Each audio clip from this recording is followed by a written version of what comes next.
Welcome back to my YouTube channel. Today, I'm going to share with you a technique that I always use whenever I encounter students that do not know how to elaborate or find it difficult to sound sophisticated when expressing their opinions, when talking to the instructor, when sharing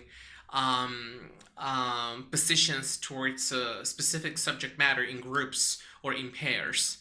So, um, a lot of us teachers always worry and struggle, when we observe that our students, especially the ones who belong to the upper intermediate or advanced levels, um, are not quite talkative. Or when we ask a question, sometimes they just give us very simple utterances or sentences. They do not really sound that persuasive or that convincing. So today I'm going to share with you a technique that usually takes a very little time to be explained. So that means that you have to invest maybe 2 or 3 minutes on how the technique works in the classroom. Tell your students and show them examples so that they get used to it and know how to apply it every single day in your sessions. This is the technique that I use in this kind of situations. The technique is called suffix soapy. Exactly. It doesn't have a specific meaning, it's just something that I came up with. And it's actually an acronym that stands for sentence, factor example, opinion. So, how does this technique work? Well, um, when we ask a question or we present our students with a controversial topic or with a statement they have to agree or disagree, it's very important to provide them with thinking time.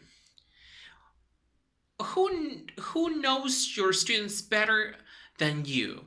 So if you have a group that sometimes struggles to come up with sophisticated language, a group that sometimes finds it hard to reactivate passive vocabulary, to retrieve language very easily or quickly, enable your students, at least 1 or 2 minutes to prepare a sentence or to get ready to brainstorm on ideas or things that they can use to um, sustain what they believe, what they think, what they feel. So, for example, let's say that you have an intermediate group of students, and your topic today is customs in my country. Customs in my country. So, you obviously might have already prepared some flashcards or visuals. For example, what I do in my class when I have this topic, I always stick on the board flashcards of very important festivals or celebrations like Christmas, Mother's Day, Father's Day, Independence Day. So all the pictures are displayed, or maybe around the classroom, on the walls, so that students can look around, and you tell them, okay, today we'll talk about customs and traditions. Okay, so what I want you to do is to uh, think about your own customs, your own traditions, what you do in your family in Christmas, in New Year's Eve, etc. So you tell them that they have 2 minutes to write a sentence. So we are at this stage of the technique. So we tell them, write a sentence with the prompts that I'm going to give you. And this is the prompt. In my family, it's our custom to exchange gifts after Christmas dinner. So this is the prompt that I give my students. And obviously we give them even, like maybe 2 or 3 more. So they take a look at the sentence and they write maybe 2 or 3 sentences that talk about customs. So we just give them 2 or 3 minutes so they're preparing their sentences in their notebooks. And once the time's up, so we say, okay, stop. Then we pair them up, or we group them up, and we tell them to read their statements to each other. But now they have to,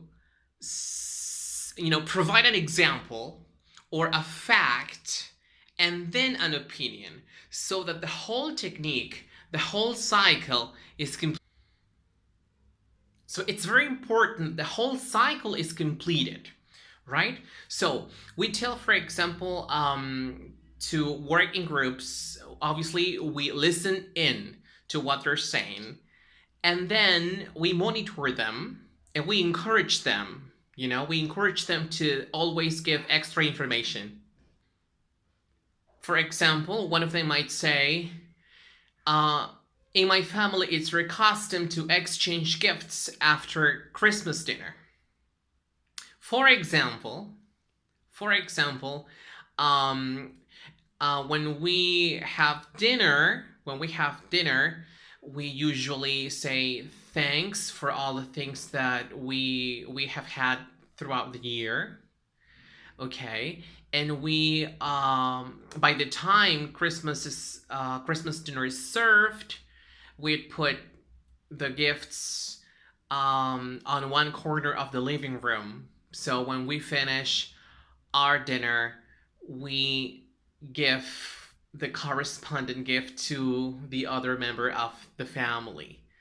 And then at that point, we encourage them to give an opinion, right? For example, they might say, in my opinion, exchanging gifts is not really an obligation in Christmas because it's not the real meaning of Christmas, but in my family, it's a tradition.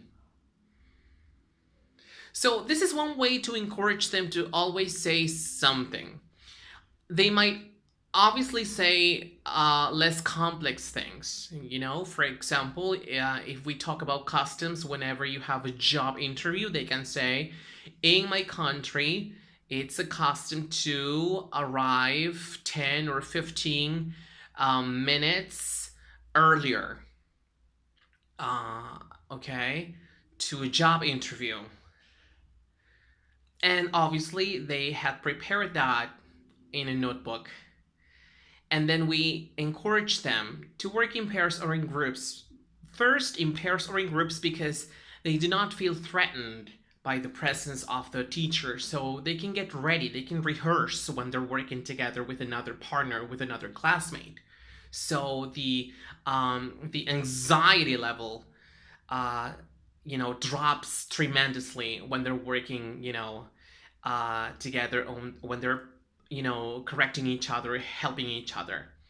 So they have that sentence, for example, in my country, it's the custom to arrive 10 minutes earlier to a job interview. And obviously, we have to encourage them to use that technique. So they need another fact, and they say, for example, last month, I had a job interview and I arrived 30 minutes early. In my opinion, it's very important to be punctual and to arrive earlier than the established time, because traffic in my city is so awful. You never know when you'll be stuck in traffic. So in that way, if we train our students, if we push them, if we encourage them to add details, Without us teachers having to, you know, to ask them, follow up questions all the time, without us, interrupting them and saying, okay, but why and when, what time, tell me more. Instead of us, controlling that part of the, you know, um, of the communicative cycle, we can give them this technique so that they, connect their thoughts, they link their ideas, and they say, a bit more each day. That way, we are building up fluency, we are building up their confidence, our students' confidence, and we are encouraging them, to use the target language as much as possible. So give it a try, don't panic, and maybe you can send me your comments if you find it useful. Thanks a lot. Don't forget to subscribe to our channel for free, and see you next time.